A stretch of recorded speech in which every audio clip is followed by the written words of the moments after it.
Hey everyone, welcome back to my channel, and today I have another cleaning video for you. The holidays are right around the corner, and I don't know if you're like myself, but my house needs to get in tip-top shape for family and friends that will be visiting during the holiday season. I'm actually cleaning my kitchen today, but my kitchen is going to be slightly renovated in the next 6 weeks.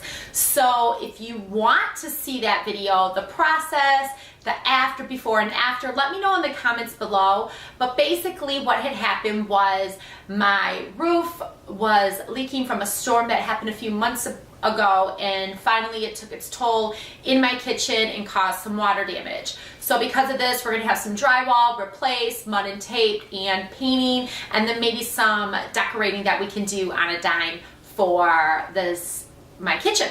Now, hopefully, fingers crossed, keep me in your prayers that it's done before Christmas Eve hits.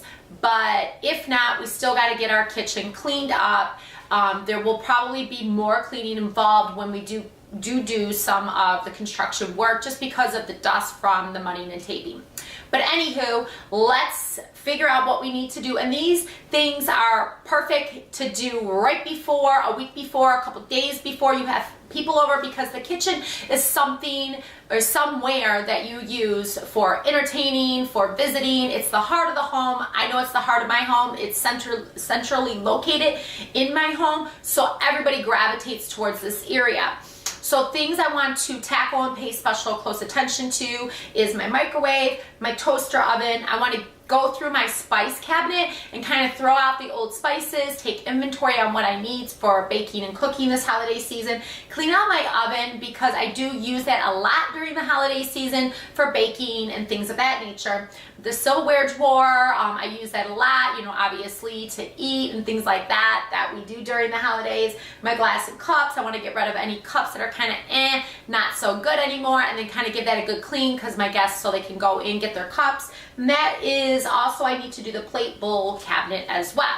So I have a couple different areas I kind of want to like spruce up, clean up, so they're nice and presentable for the holiday season. I'm going to give myself roughly an hour. It may take a little longer. I'm in no huge rush, but I do have to pick up my daughter from school in about an hour and a half, so I want to get most of this done. Let's see if I can accomplish it. Follow me along, and let's get started.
Enjoyed this holiday clean of my kitchen for the holiday season. If you did, go ahead and give me a thumbs up. If you don't want to miss any videos from me, hit that subscribe button, and I'll be sure to include some other rooms in my house that I will be cleaning this holiday season to prepare for guests, family, and friends during the holiday season. I hope to see you guys real soon, and so long.